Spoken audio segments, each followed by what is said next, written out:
interesting analogy. A precious metal, precious rock, perhaps a diamond, has been cut from its roots, cut from its origin. And unfortunately, this cut rock, this cut diamond, has found itself domiciling with coal and common pebbles. And this cut diamond has, in the words of Carter G. Woodson, been miseducated about its origin. So instead of acting consistent with where it came from, a diamond, it is acting like it is coal or common pebble that you would find on the street. And so Isaiah says, remember the diamond, remember the rock from which you have been cut.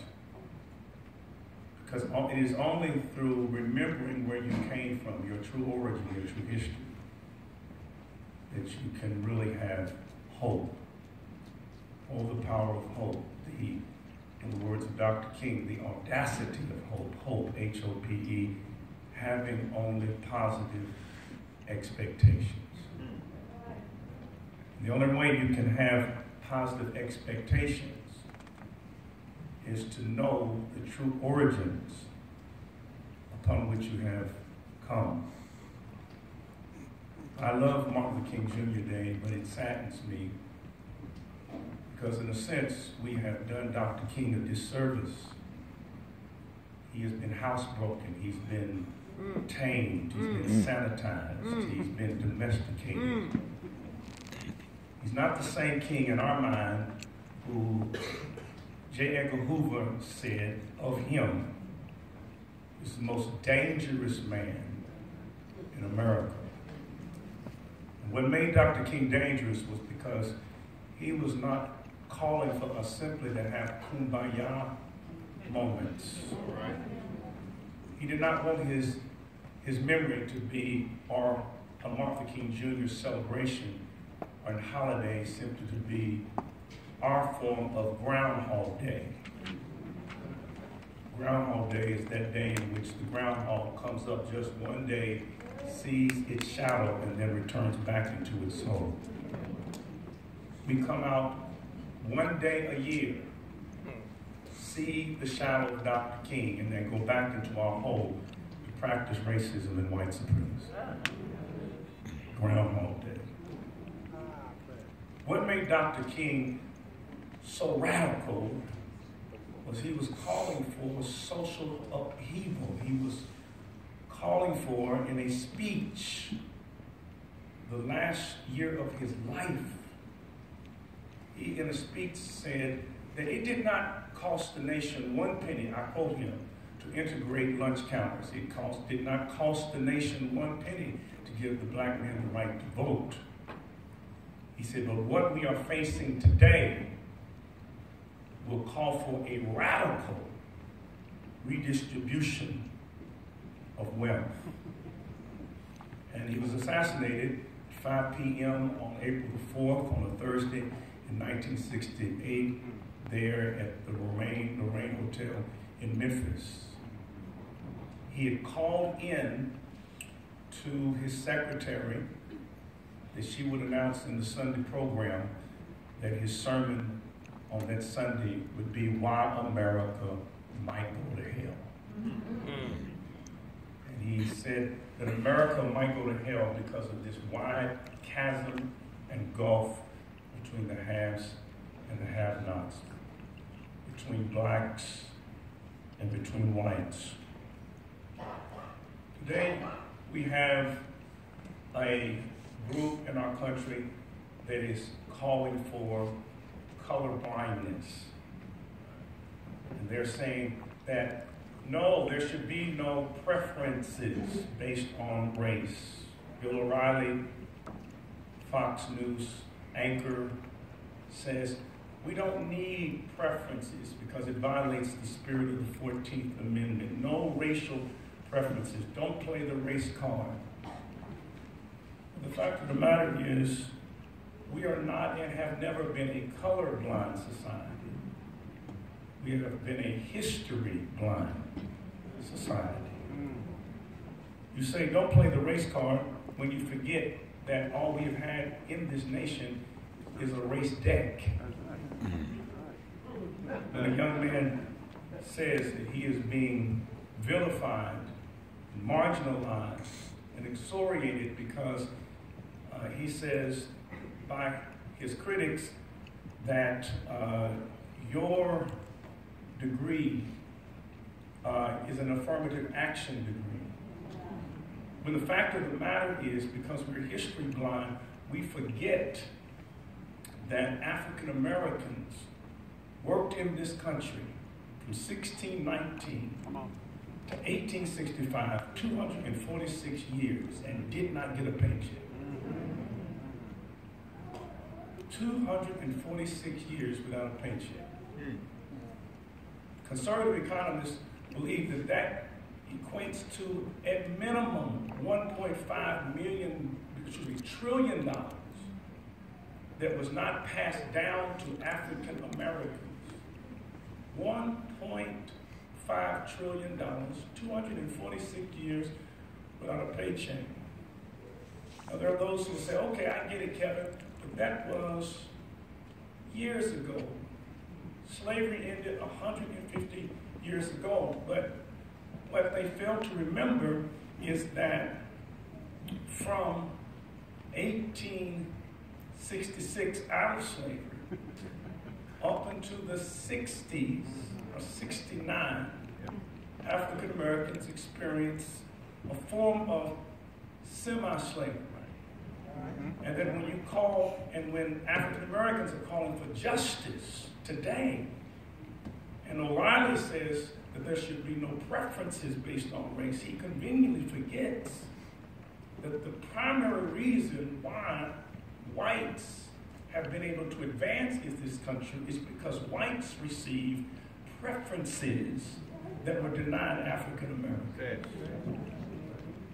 1862, from 1862 to 1930, there was something called the Homestead Act. And because of the Homestead Act, whites were able to get parcels of land that was deprived African Americans. It's unfortunate that in our heads and in our psyche, when we think about poverty and welfare, we think of African Americans.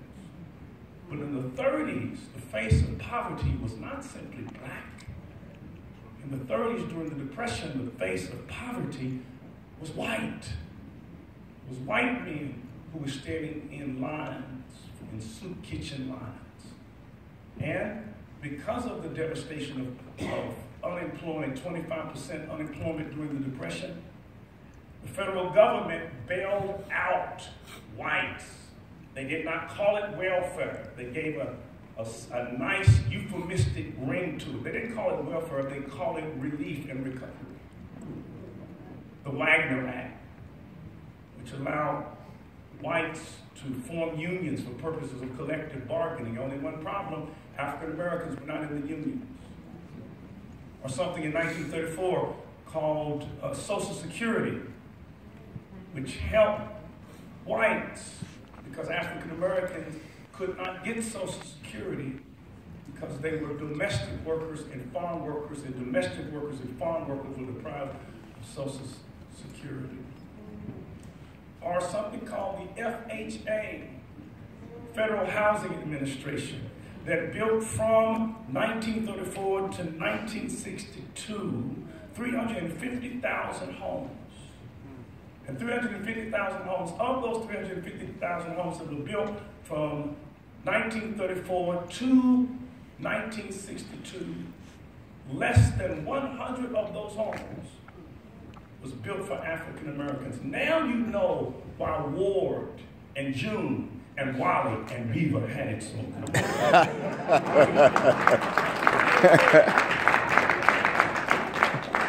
And then after World War II in 1945, Truman issued Congress issued something called the GI Bill. The GI Bill allowed veterans to get money for education. My father was a veteran, and he had his money to go to school, but only one problem. He couldn't get in the University of Alabama. He couldn't get in the University of Mississippi. In fact, there was no schools, public schools in the entire South that allowed African Americans to get a postgraduate degree in the entire South. So after 350 years of privilege, after 350 years of getting opportunities that were deprived of African Americans, it is no wonder that today there is a wealth gap. Imagine if we were playing Monopoly and every player is supposed to get $300 and a chance to roll the dice. And imagine, however, if through social engineering, the game is structured that going in, one group gets $2,000, all the get out of jail free cards, all the property with hotels and houses on it. And then you say, let's roll the dice. And one player gets absolutely nothing, and you say, well, let's roll the dice. Unless we recognize that historically there has been injustices, then this arrangement will continue to perpetuate. So, the writer of Isaiah says, remember the rock from which you were hewn. You know, someone asked me on one occasion, they said, Kevin, things are so different now. You know, you've got Oprah, she's making money. You've got a black president. Why do we need to have, in February, Black History Month? We don't need that anymore. And I said, the reason why we need Black History Month is because we have White History Year. Every day of my life, 365 days, every day of my life, I have been studying white history. Because you cannot go anywhere in this culture without being reminded constantly of the greatness and the superiority of whites. When I drive down Dumanil Street in West Louisville, who's Dumanil? White. When I come to Spalding, who's Spalding? White. If I go to Bellarmine, who was Bellarmine? White. If I cross a bridge to get to Indiana, who was Sherman Minton? White. If I cross a bridge to get to Indiana, who was John F. Kennedy? White. If I cross a bridge to go to Indiana, who is Abraham Lincoln? White. If I'm eating Lay's potato chips, who was Lay's? White. If I have to go to J.C. Penney's, who was J.C. Penney's? White. And every day, I'm reminded of the glory and the greatness of whiteness. Dr. King said that though the clouds of inferiority are floating in the mental sky of the Negro, he said what he did for African Americans is he helped African Americans to raise their backs up. He said because nobody can ride your back unless your back is bent. Ooh. And as a result of the work of Dr. King and justice, he said this in '67 on the Merv Griffin show. He said that black people raised their black backs up because they realized that when God made them, that God was not guilty of creative malfeasance, that we were not a biological accident, and he celebrated blackness. He said, show me a George Washington, I'll show you a Crispus Attucks. Show me an Abraham Lincoln, I'll show you a Frederick Douglass. Show me a Dwight Eisenhower, I will show you an Adam Clayton Powell. Show me a Bill Clinton, I'll show you a Barack Obama. Show me a Marilyn Monroe, and I'll show you my wife, Barnetta.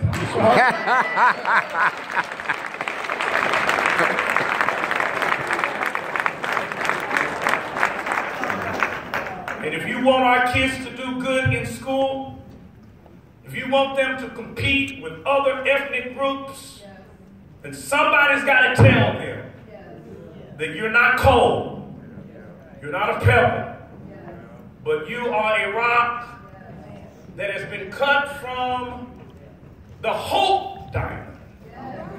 And only when you know your origins and know who you are can you be great. I'll close. We talk so much about Dr. King, but Dr. King had mentors.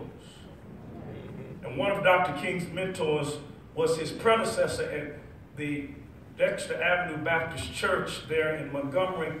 His name was Vernon Johns. Vernon Johns was one of the most brilliant African Americans of the 20th century. Photographic memory, had committed the book of Romans to memory. Vernon Johns was an eccentric prophet.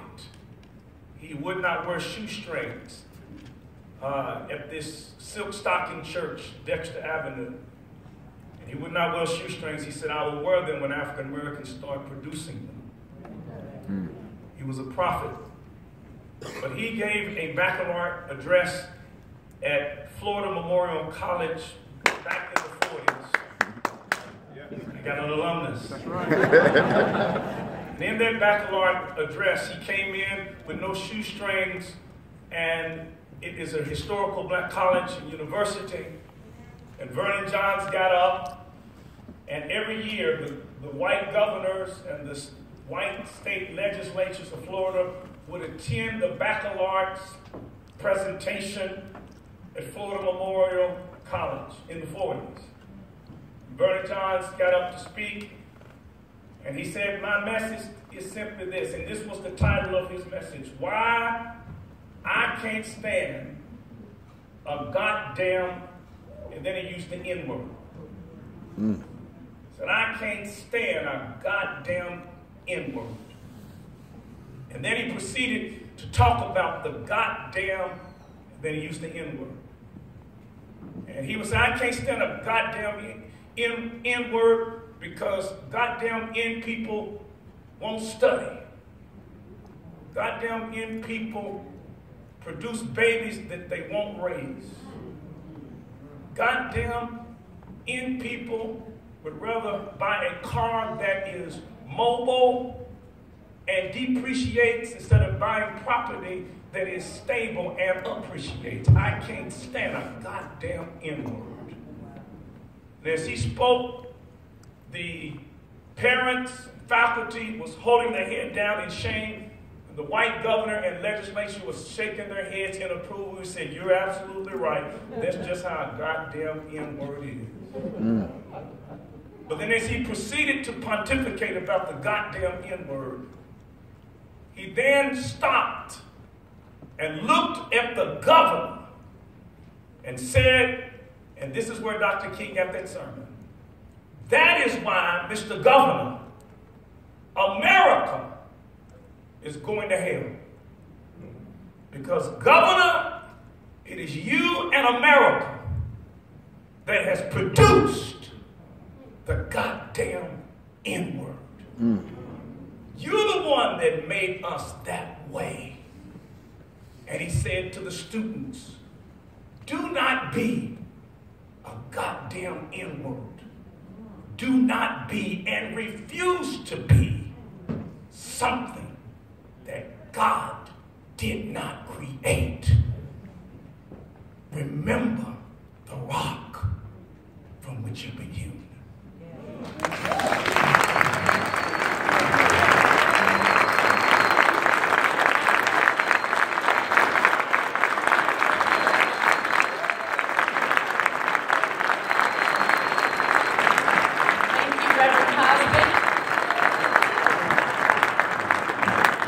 To all of our speakers, Nuri Thompson, Nikki Jackson,